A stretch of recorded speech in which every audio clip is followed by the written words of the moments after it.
Como algunos saben, hace ya 15 días iniciamos lo que es una nueva serie que hemos titulado La Biblia en su contexto. La Biblia en su contexto. Y es muy importante que nosotros, cuando vamos a la palabra de Dios, siempre examinemos el contexto en el que se encuentra cada pasaje. Porque es así como nosotros vamos a poder entender cuidadosamente qué es lo que el Señor nos quería transmitir con cada uno de los textos de la palabra de Dios. Debemos recordar que la numeración por versículos y capítulos fue añadida mucho tiempo después. Inicialmente, toda la palabra de Dios fue escrita de corrido. Por eso es importante que no tomemos pasajes aislados y que tratemos de acomodarlo a una situación particular, sino que lo veamos en su contexto.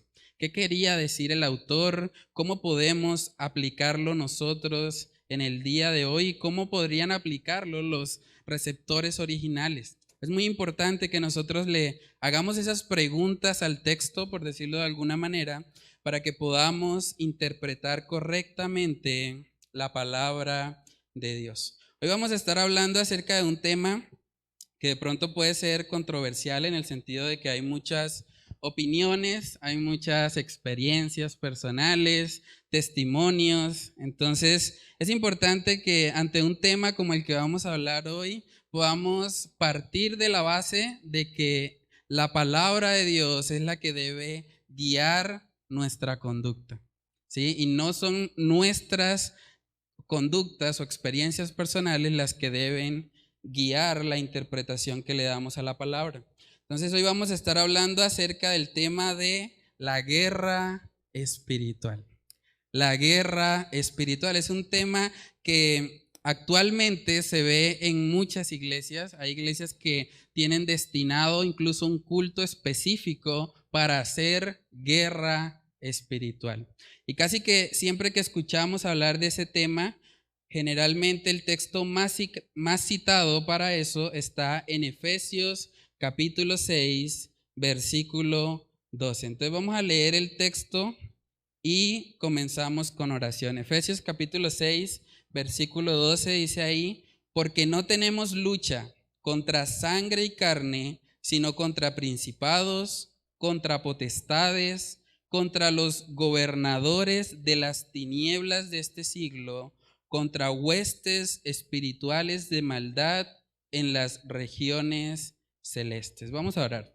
Padre, queremos pedir de tu dirección, Señor, en esta noche. Queremos que sea tu palabra la que pueda alumbrarnos, Señor, que sea tu palabra la que pueda guiarnos en este tema, Señor, donde tal vez hay mucha confusión, donde de pronto, Señor, hay muchas experiencias personales que de pronto no necesariamente están alineadas a tu palabra, Señor. Queremos orar para que tú nos ayudes, Señor, a tener un corazón humilde, a poder recibir, Señor, lo que tu palabra dice respecto a ese tema, Señor, y que podamos vivir, Señor, siempre en el poder de tu Espíritu Santo, Señor, reconociendo que hay una guerra espiritual que se está librando a nuestro alrededor, pero también entendiendo la forma correcta como podemos luchar, Señor.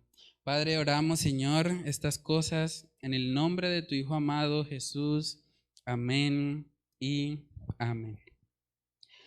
Bueno, hermanos, ese texto que acabamos de leer de Efesios capítulo 6, versículo 12, se ha utilizado muchas veces para tratar de enseñar a los creyentes que ellos deben pasar a un plano espiritual y entrar en una guerra, en una batalla espiritual contra todo lo que dice ahí. Ahí habla de principados, potestades, gobernadores de las tinieblas de este siglo. Y eso es lo que ha hecho que muchas personas piensen que la batalla espiritual se trata de pronto de entrar en un trance, en un éxtasis, en algo sobrenatural, porque lo que está especificando aquí el texto son cosas espirituales. Dice ahí huestes espirituales de maldad. Pero cuando nosotros miramos el pasaje y lo analizamos en su contexto, debemos entender que en este pasaje en particular no se nos está dando la instrucción de luchar.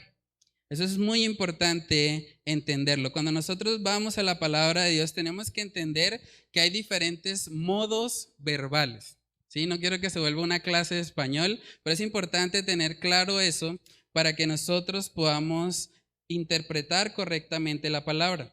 Voy a mostrarles una imagen donde aparece lo que son los 3 modos verbales. Aquí están. Hay un modo verbal que es el indicativo. El indicativo se utiliza cuando estamos expresando hechos reales, ¿sí? Por ejemplo, alguien leyó ese libro. Leyó, ese verbo está en modo indicativo, o sea, es un hecho real, es algo que pasó. También tenemos el imperativo, que es cuando se expresan órdenes positivas en presente y en segunda persona. Un ejemplo de eso sería: lee ese libro. ¿Sí ven que se está dando un mandato? Y también el tercer modo verbal que podemos tener es el subjuntivo, que es el que expresa hechos como deseables, posibles o dudosos. Entonces, un ejemplo de eso sería: quizá lea ese libro. ¿Sí? No es completamente seguro, quizá es una posibilidad. ¿Sí? Entonces, teniendo claro esos 3 modos verbales, cuando nosotros vamos a este pasaje de Efesios capítulo 6, versículo 12, ahí podemos ver que el verbo que se está utilizando está en modo indicativo, no está en modo imperativo. ¿Y por qué es importante eso? Porque el texto no nos está mandando a luchar. Aunque el texto habla de la lucha, no está diciendo que como creyentes debemos luchar nosotros. O sea, para entender completamente el pasaje y la aplicación y ver cómo podemos utilizarlo, vamos a mirar lo que es el contexto inmediato. Recuerden que hace 15 días hablamos acerca de las bases hermenéuticas para interpretar correctamente la palabra.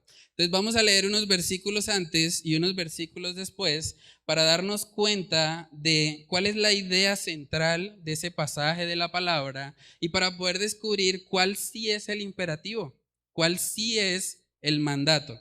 Vamos a Efesios capítulo 6 y vamos a empezar leyendo desde el versículo 10. Dice ahí: por lo demás, hermanos míos, fortaleceos en el Señor y en el poder de su fuerza. Vestíos de toda la armadura de Dios para que podáis estar firme contra las acechanzas del diablo. Porque no tenemos lucha contra sangre y carne, sino contra principados, contra potestades, contra los gobernadores de las tinieblas de este siglo, contra huestes espirituales de maldad en las regiones celestes. Por tanto, tomad toda la armadura de Dios, para que podáis resistir en el día malo y habiendo acabado todo, estar firmes. Estad pues firmes, ceñidos vuestros lomos con la verdad y vestidos con la coraza de justicia y calzados los pies con el apresto del evangelio de la paz. Sobre todo, tomad el escudo de la fe, con que podáis apagar todos los dardos de fuego del maligno.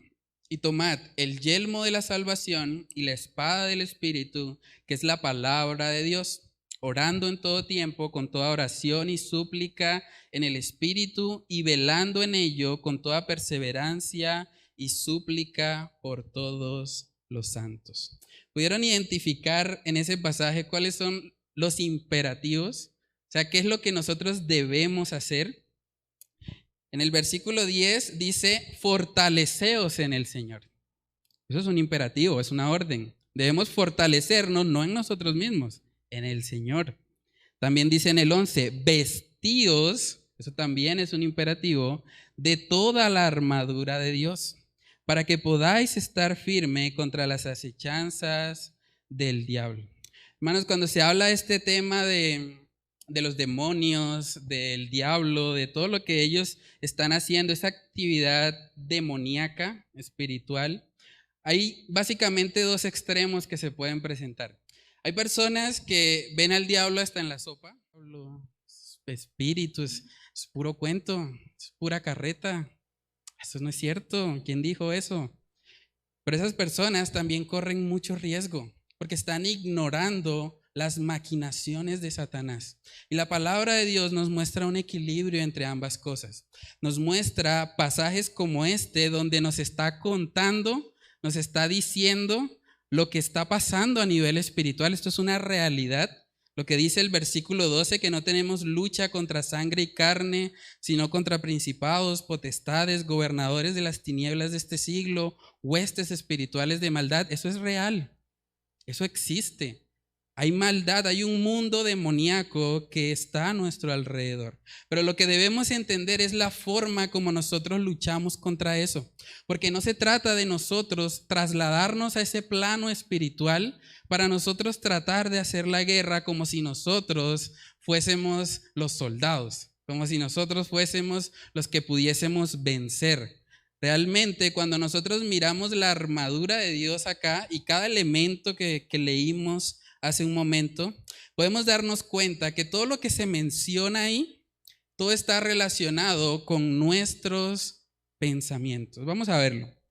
Ahí se habla acerca de ceñir los lomos de la verdad, se habla acerca de la justicia, se habla acerca del evangelio de la paz, se habla acerca de la fe, de la salvación, la palabra de Dios, la oración.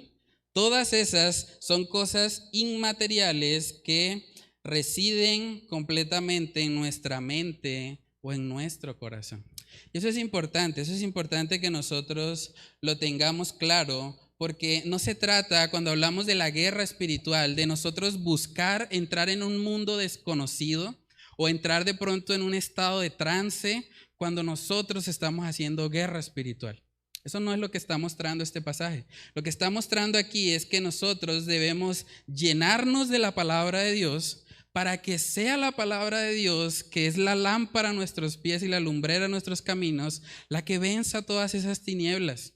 Hay una guerra espiritual en la mente de cada uno de nosotros. Está peleando la verdad de Dios contra las mentiras de Satanás y sus engaños.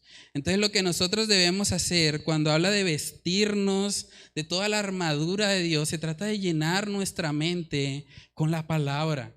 Se trata de llenarnos de Él, de su verdad, de la fe, del evangelio, de la salvación. Necesitamos que esas cosas estén en nuestra mente. Muchas veces cuando a mí me explicaban este pasaje me decían, usted tiene que colocarse el yelmo y la coraza y vestirse los pies del evangelio de la paz y todo esto. Y pues bueno, no es malo. De hecho, el autor está utilizando eso como una metáfora o como una analogía de lo que él quiere transmitir. Pero debemos entender que no se trata de colocarnos un yelmo invisible o una coraza invisible e irnos a pelear. Se trata más bien de llenar nuestra mente con la palabra de Dios para que sea ella, sea la palabra de Dios la que pueda ayudarnos a vencer todas las mentiras que llegan de Satanás. Saben que desde el principio la principal arma de Satanás no es meterse en el cuerpo de otras personas o hacer posesiones demoníacas, no. La principal arma de Satanás desde el principio ha sido la mentira. Vamos a verlo. Vamos a Génesis capítulo 3. Génesis capítulo 3, en el versículo 1 vemos que se narra las primeras palabras que tenemos registradas de Satanás. Dice ahí, pero la serpiente era astuta, más que todos los animales del campo que Jehová Dios había hecho, la cual dijo a la mujer, miren lo que hace Satanás, con que Dios os ha dicho, no comáis de todo árbol del huerto. ¿Sí ven que le está haciendo como una pregunta, está sembrando una duda? Eso es lo que Satanás hace. Verso 4, entonces la serpiente dijo a la mujer, no moriréis, sino que sabe Dios que el día que comáis de él serán abiertos vuestros ojos y seréis como Dios, sabiendo el bien y el mal. Aquí vemos a Satanás presentándole una propuesta alternativa a Eva, para que ella optara no por la obediencia a Dios, sino por el pecado. Él le dice, no moriréis. Es una verdad a medias. Ella no murió inmediatamente, pecó, pero espiritualmente sí murió porque fue separada de la presencia de Dios por causa del pecado. Entonces Satanás realmente obra de esa manera. Obra con astucia, con mentiras, con engaño. Eso lo vemos también en la vida de nuestro Señor Jesucristo, cuando Él tuvo que hablar con unos fariseos y los llamó hijos del diablo. Vamos a Juan capítulo 8, versículo 44. Dice ahí: vosotros sois de vuestro padre el diablo, y los deseos de vuestro padre queréis hacer. Él ha sido homicida desde el principio y no ha permanecido en la verdad, porque no hay verdad en él. Cuando habla mentira, de suyo habla. Habla porque es mentiroso y padre de mentira. Entonces, Satanás se describe como el padre de mentira. Las estrategias que él utiliza es engañar a las personas. Él quiere hacerle creer al creyente que la obediencia a Dios es aburrida. Ir a la iglesia, un martes, no, mejor quedarse en la casa descansando. No, hay mucho tráfico. No, es complicado. No, mejor me quedo acá. Mejor veo la transmisión.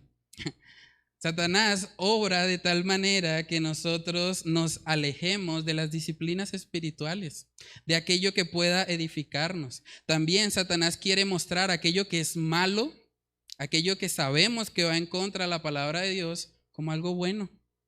Y él quiere que nosotros creamos que cosas como el aborto, cosas como la ideología de género, que nosotros debemos aceptar esas cosas que son buenas, que son progresistas, estamos progresando. Esas son las mentiras de Satanás. Así obra él. En Apocalipsis capítulo 12 vamos a ver que también se le define a él como un engañador. Apocalipsis capítulo 12, en el versículo 9, miren lo que dice. Y fue lanzado fuera el gran dragón, la serpiente antigua, que se llama Diablo y Satanás, el cual engaña al mundo entero. Fue arrojado a la tierra y sus ángeles fueron arrojados con él. Satanás se define como el que engaña al mundo entero. Ahí es donde se está librando principalmente la batalla espiritual, en nuestra mente, en nuestros corazones. Satanás quiere que los hijos de Dios se desvíen, que no cumplan con su propósito en la tierra de llevar el evangelio. Eso es lo que él trabaja activamente por hacer. Satanás cayó precisamente por el orgullo, porque él quiso ser igual a Dios. ¿Y saben qué hace ahora él? Él busca plantar esa semilla de orgullo también en el corazón de los hombres. Él quiere que los hombres no vean su necesidad de Dios. Por eso uno a veces habla con personas y le dice, pero venga Cristo, arrepiéntase de sus pecados. ¿Cuáles pecados? Yo soy buena persona. Estamos rodeados de una sociedad que se cree justa en sí misma, que no se ve tan mala, que piensa que un pecado es algo pequeñito. Cuando nosotros vemos en la palabra de Dios que por un solo pecado somos merecedores de una condenación eterna. Satanás está trabajando activamente para que las personas estén cegadas a su necesidad de un Salvador. Vamos a mirar 2 Corintios capítulo 4. 2 Corintios capítulo 4, versículos del 3 al 4. Dice ahí la palabra de Dios. Pero si nuestro evangelio está aún encubierto, entre los que se pierden está encubierto, en los cuales el Dios de este siglo cegó el entendimiento de los incrédulos, para que no les resplandezca la luz del evangelio de la gloria de Cristo, el cual es la imagen de Dios. ¿Sí ven cómo hay una relación directa entre el entendimiento y lo que Satanás hace? O sea, él está trabajando primeramente en nuestras mentes, en la mente, para que de esa manera las personas actúen de forma contraria a la voluntad de Dios. Con el mundo incrédulo, eso es lo que hace Satanás. Él no puede hacer eso en la vida de un cristiano, porque un cristiano que ha nacido de nuevo ha sido sellado con el Espíritu Santo. Y el Espíritu Santo de ninguna manera va a tener comunión con las tinieblas. Pero en el mundo incrédulo, él está constantemente atacándoles al nivel de sus pensamientos, haciéndoles creer que no son tan malos, que pueden venir a Cristo después. Es otra mentira grande de Satanás. No, después te arrepientes. No, más adelante, cuando ya estés viejito, ahí sí te vas a poder arrepentir. Esas son mentiras del enemigo. En Mateo capítulo 13 también vemos que nuestro Señor Jesucristo dio una parábola acerca de la palabra de Dios y Él relaciona eso con la historia de un sembrador. Vamos a Mateo capítulo 13. Ahí vemos la descripción del primer terreno. Miren lo que dice Mateo 13 del 18 al 19. Dice ahí: oíd pues vosotros la parábola del sembrador. Cuando alguno oye la palabra del reino y no la entiende, viene el malo y arrebata lo que fue sembrado en su corazón. Este es el que fue sembrado junto al camino. Hermanos, por eso es tan importante que cuando escuchamos la palabra de Dios podamos entenderla. Podamos entender lo que el Señor quiere hablarnos, porque Satanás está activamente trabajando para cegarnos en nuestro entendimiento. Ese personaje que se menciona ahí en Mateo 13 es una persona que no ha conocido al Señor. Y lo podemos saber si leemos completo el texto, pero creo que lo importante que debemos enfatizar acá es que Satanás está obrando siempre al nivel de nuestros pensamientos. Él está engañándonos, por eso necesitamos la Biblia, por eso necesitamos la palabra de Dios. La espada del Espíritu que leímos en Efesios 6 es la palabra, porque cuando Satanás viene con sus mentiras, nosotros podemos responder: escrito está. Cuando Jesús fue tentado en Mateo capítulo 4, Satanás usó incluso la misma escritura para desviarlo. Pero Jesús siempre respondió: escrito está. No solo de pan vivirá el hombre. El Señor siempre tenía en mente la palabra de Dios y eso es lo que le ayudaba a él a poder luchar, porque estamos en una guerra espiritual. El texto nos está mostrando que hay una guerra espiritual y nos está diciendo cómo debemos librarla. En 1 Timoteo capítulo 4 también vemos que no solamente Satanás está buscando engañar, también sus demonios, que vienen siendo sus secuaces, están buscando activamente engañar al pueblo de Dios. 1 Timoteo capítulo 4, vamos ahí.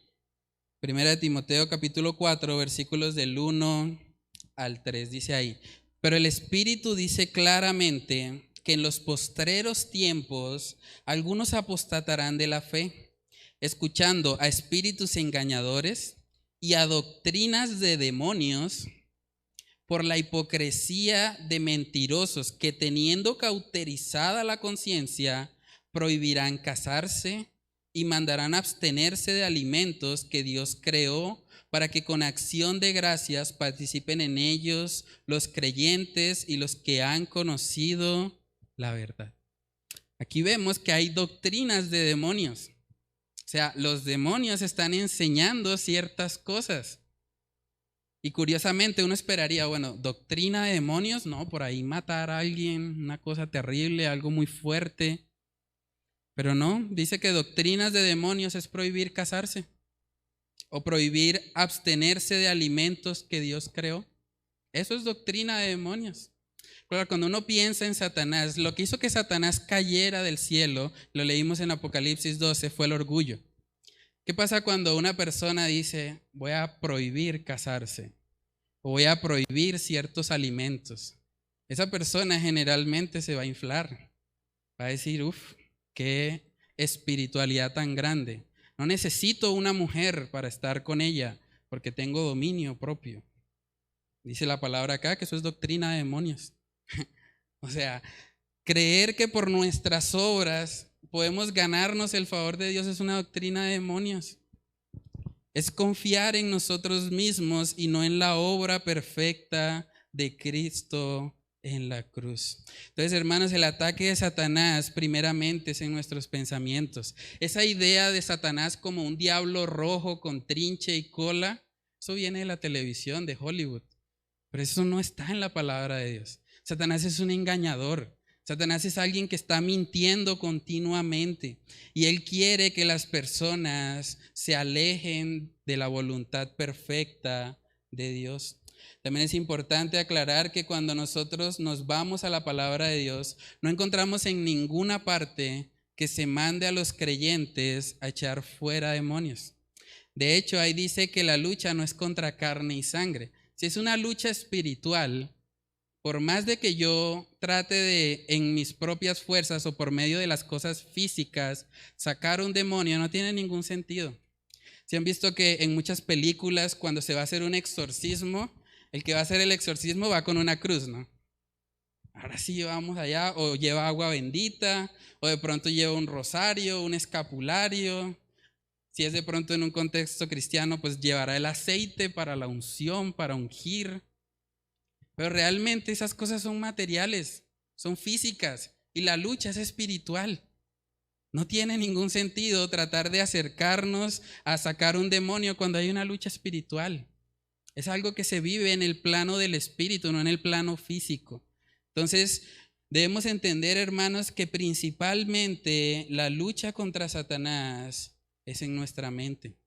Otra cosa que muchas veces se ha torcido en muchos lugares es que se presenta a Satanás como si él fuese omnipresente. No hay ningún texto en la Biblia que diga que Satanás es omnipresente. El único que tiene ese atributo es nuestro Dios. Entonces, si hay una iglesia en la costa que dice que está atando a Satanás y que lo tiene atado allá, no tiene ningún sentido que una iglesia en Bucaramanga esté atando también demonios. Ya lo tienen allá en la costa atado, no lo vayan a soltar. Realmente eso es un extremo que no vemos en la palabra de Dios.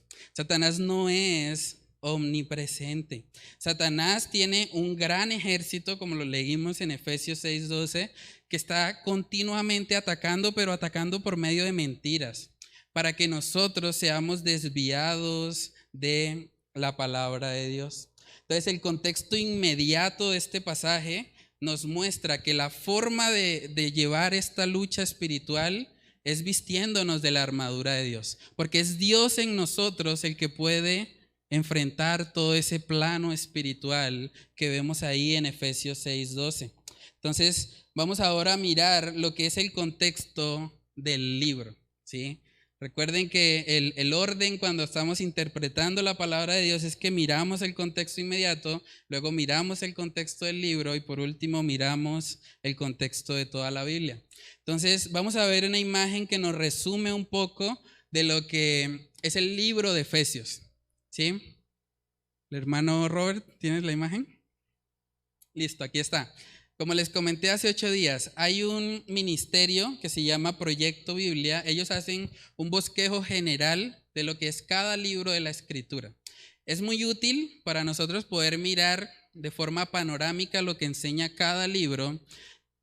Y bueno, igual tenemos siempre que mirar con detalle, no confiar totalmente en lo que dicen ahí, pero sí es algo que nos da una ayuda didáctica y que nos permite ver más o menos de qué trata la carta a los Efesios. En este caso, podemos ver los primeros 3 capítulos hablan acerca de la historia del Evangelio. Los versículos del 4 al 6 están hablando ahora de nuestra historia, de cómo debe impactarnos el Evangelio a los creyentes. Entonces, eso es importante. De hecho, cuando vamos a Efesios 6, en el versículo 10, vamos a leer eso ahí nuevamente.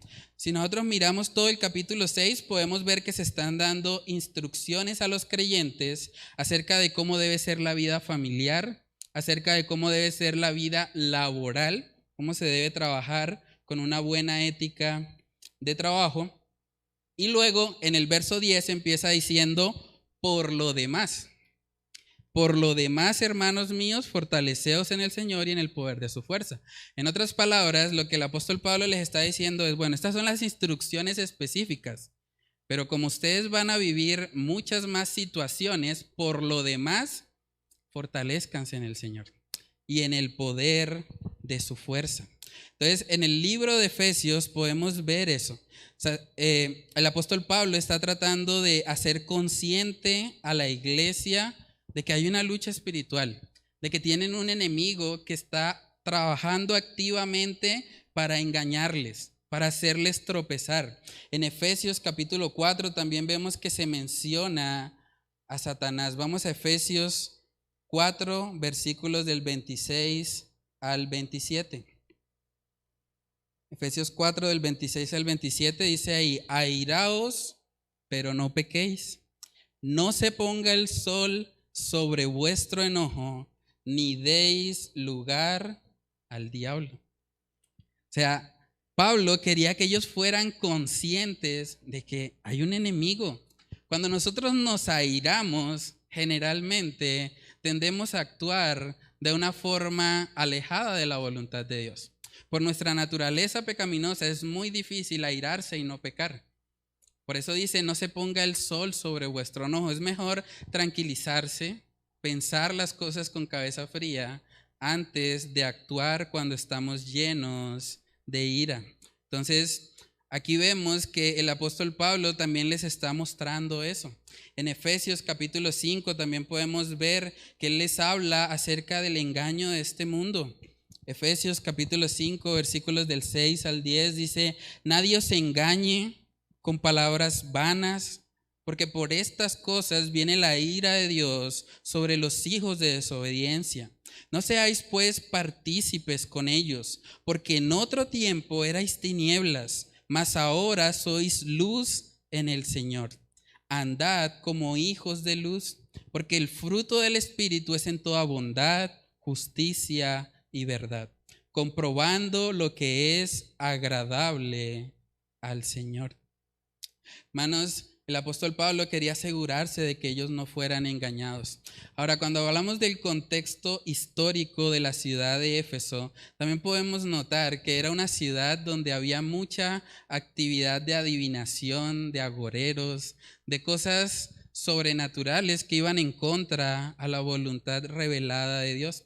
Y es muy curioso porque en Hechos capítulo 19 vemos que se presenta una situación en la que un grupo de exorcistas en Éfeso quería echar fuera demonios. Pero vamos a ver cómo les fue a estos personajes. Hechos capítulo 19, versículos del 13 en adelante, dice ahí: pero algunos de los judíos, exorcistas ambulantes, intentaron invocar el nombre del Señor Jesús sobre los que tenían espíritus malos, diciendo: os conjuro por Jesús el que predica Pablo. Había 7 hijos de un tal Esceva, judío, jefe de los sacerdotes, que hacían esto. Pero respondiendo el espíritu malo dijo: a Jesús conozco y sé quién es Pablo, pero vosotros, ¿quiénes sois? Y el hombre en quien estaba el espíritu malo, miren esto, saltando sobre ellos y dominándolos, pudo más que ellos, de tal manera que huyeron de aquella casa desnudos y heridos. Y esto fue notorio a todos los que habitaban en Éfeso, así judíos como griegos, y tuvieron temor todos ellos, y era magnificado el nombre del Señor Jesús. Y muchos de los que habían creído venían confesando y dando cuenta de sus hechos. Asimismo, muchos de los que habían practicado la magia trajeron los libros y los quemaron delante de todos. Y hecha la cuenta de su precio, hallaron que era 50,000 piezas de plata. Así crecía y prevalecía poderosamente la palabra del Señor. Entonces, hermanos, en Éfeso, antes de que el apóstol Pablo esté promoviendo que ellos se metan a lo espiritual y entren en una guerra ahí contra todos los demonios, aquí podemos ver claramente cómo él les predicó la palabra. Y la predicación de la palabra de Dios hizo que muchos de ellos se arrepintieran de tratar de entrar en contacto con ese mundo espiritual a través de la magia, a través de cosas que la palabra claramente nos enseña que no van conforme a su voluntad. Entonces, si miramos todo el contexto del libro, podemos ver que el apóstol Pablo está tratándoles de hacer conscientes de que hay un enemigo. En Primera de Pedro también dice que Satanás anda como león rugiente buscando a quien devorar. Debemos ser conscientes de eso para que de esa manera nos vistamos de la armadura de Dios. No para que entremos a pelear nosotros, sino para que busquemos al Señor. Vamos a mirar ahora en el contexto de toda la Biblia que el Señor había establecido en su ley que el pueblo de Israel no debía tener contacto con este mundo espiritual. El mundo espiritual es una realidad, pero la palabra de Dios prohíbe que nosotros entremos en contacto con él. Vamos a Levítico capítulo 20. Levítico capítulo 20, versículo 6, dice ahí lo siguiente: y la persona que atendiere a encantadores o adivinos para prostituirse tras de ellos, yo pondré mi rostro contra la tal persona y la cortaré de entre su pueblo. Aquí vemos una advertencia del Señor a no entrar en ese mundo. Eso de los adivinos, de los encantadores, ahí no debe estar un creyente. También en Isaías capítulo 8 vamos a ver que se nos advierte sobre ese tema. Isaías capítulo 8, versículo 19 dice lo siguiente: y si os dijeren, preguntad a los encantadores y a los adivinos, está hablando aquí Isaías, que susurran hablando, responded, ¿no consultará el pueblo a su Dios? ¿Consultará a los muertos por los vivos? A la ley y al testimonio. Si no dijeren conforme a esto, es porque no les ha amanecido. El mismo profeta Isaías está reconociendo: nosotros los creyentes, los que hemos nacido nuevo, ¿vamos a consultar a los muertos? ¿Vamos a consultar a los adivinos? No. A la ley y al testimonio, o sea, a la palabra de Dios. Ella es la que nos guía. La palabra de Dios es la que nos muestra cómo debemos actuar. Hermanos, también en Judas capítulo 1, yo creo que este es uno de los pasajes también más dicientes respecto a este tema. Judas capítulo 1, vemos que incluso un arcángel de Dios no se atrevió a estar reprendiendo a Satanás. Vamos a Judas capítulo 1, versículo 9. Dice ahí: pero cuando el arcángel Miguel contendía con el diablo, disputando con él por el cuerpo de Moisés, no se atrevió a proferir juicio de maldición contra él, sino que dijo: el Señor te reprenda. Hermano, yo creo que al leer un pasaje así debemos ver con mucho respeto todo ese plano espiritual. No debemos meternos en eso. Juegos como lo de la tabla Ouija, cosas que tratan de conectarse con el mundo espiritual, son cosas que debemos desechar como creyentes. Nosotros no debemos estar ahí. Nosotros debemos estar en la palabra de Dios. Y el mismo arcángel Miguel no se atrevió a entrar en una lucha cuerpo a cuerpo con Satanás, sino que dijo: el Señor te reprenda. Pues nosotros como creyentes debemos entender que la forma de pelear la guerra espiritual es vistiéndonos de la armadura, que en últimas es llenándonos de la palabra de Dios, permitiendo que sea ella la que nos gobierne. En Génesis capítulo 3, en el versículo 15, vemos que se profetiza por primera vez la llegada del Salvador. Y ahí podemos ver cómo la simiente de la mujer iba a estar en conflicto con Satanás. Pero sabemos, hermanos, al final que el ganador de esa batalla va a ser nuestro Señor. Vamos a Génesis 3:15 para verlo. Génesis 3:15 dice: y pondré enemistad entre ti y la mujer, y entre tu simiente y la simiente suya. Esta te herirá en la cabeza y tú le herirás en el calcañar.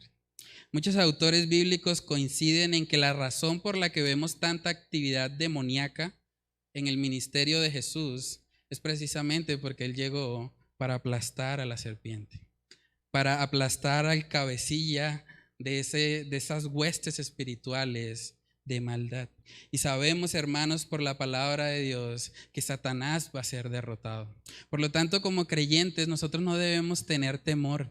Si ya hemos nacido de nuevo, si le hemos conocido a Él como nuestro Señor y Salvador, nada nos arrebatará de su mano. Ninguna hueste espiritual, ningún espíritu demoníaco puede tener control de un creyente. de alguien que genuinamente ha pasado de muerte a vida. Saben que lo más hermoso de todo eso es saber que al final Satanás y todos sus secuaces van a ser derrotados y la victoria será para el Cordero que va a volver a rescatar a su pueblo para gloria y honra de su nombre. Vamos a mirar Apocalipsis 20:10. Dice ahí, y el diablo que los engañaba fue lanzado en el lago de fuego y azufre, donde estaban la bestia y el falso profeta, y serán atormentados día y noche por los siglos de los siglos. Hermanos, al final de esta lucha que hay entre Satanás, sus demonios y los creyentes en general, sabemos que al final Dios gana. Al final el Señor se va a glorificar y ellos van a recibir conforme a la maldad que ellos han proclamado en este mundo. Entonces, hermanos, ¿cómo podemos aplicar un pasaje como el que acabábamos de leer? Lo primero es que debemos entender que si la lucha es espiritual, la lucha no es contra otra persona. A veces en los matrimonios pasa que el marido piensa que su enemigo es su esposa, o viceversa, su esposa piensa que el enemigo es el marido, pero aquí vemos claramente que la lucha no es contra carne y sangre. El que se encarga de tentar, el que se encarga de colocar situaciones difíciles en el matrimonio es Satanás. Es él el que está actuando para causar división. Lo mismo pasa en las iglesias. Satanás está mintiendo para que haya división, para que los hermanos no estén unidos, para que no estén en un mismo sentir. Pero debemos entender que la lucha se trata primeramente de mantener nuestra mirada puesta en el Señor y en su palabra.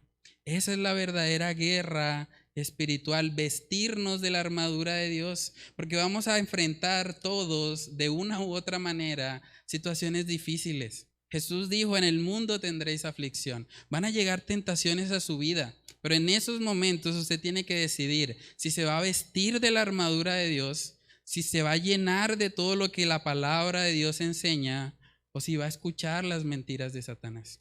De eso se trata la guerra espiritual. Se trata de que primeramente el Señor esté ocupando el primer lugar de nuestras vidas. Que no sea este mundo, que no sea la sociedad, que sea el Señor. Entonces vamos a orar y vamos a pedirle al Señor que Él nos ayude a vestirnos correctamente de esa armadura y a vivir cada día conforme al propósito que Él tiene para nuestras vidas. Vamos a orar. Padre, queremos pedir, Señor, que seas tú obrando, Señor, en nuestras vidas. Ayúdanos a fortalecernos en ti, Señor, a no estar jugando con ese mundo espiritual, Señor, que sabemos que es real, pero que no nos compete a nosotros, Señor, estar ahí luchando. Oramos para que seas tú, Señor, por medio de tu palabra, llenándonos de tu verdad, ciñendo nuestros lomos, Señor, vistiéndonos con la coraza de justicia, colocando en nuestros pies el calzado del apresto del evangelio de la paz, colocando ese escudo de la fe, para que podamos resistir, Señor, cuando lleguen las mentiras de Satanás a nuestra mente.